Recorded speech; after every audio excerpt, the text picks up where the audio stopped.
What do you do when life just gets in the way of your spirituality? You are watching Hashtag with Saad Tasleem. Not too long ago, I had a mother of a few children, and she came up to me and she said that, you know what, she's just very, very busy and she feels like she just doesn't have time to worship Allah subhanahu wa ta'ala. She doesn't have time to work on her connection and her relationship with Allah subhanahu wa ta'ala.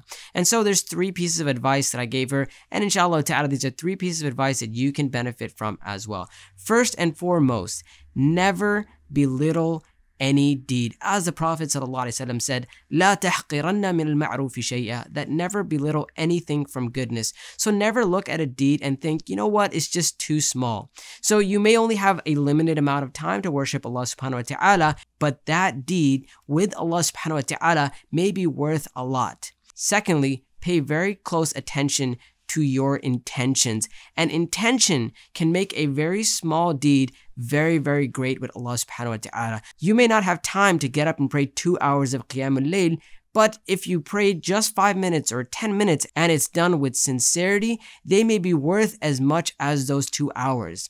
Lastly, focus on your strengths. We all have those acts of worship that we find that are easier for us and that we have more time for. Focus on those acts of worship and ask Allah subhanahu wa ta'ala to reward you for those actions. And remember that in the end of the day, the reward for our actions lies with Allah subhanahu wa ta'ala, and Allah subhanahu wa ta'ala can reward us abundantly for even very small deeds.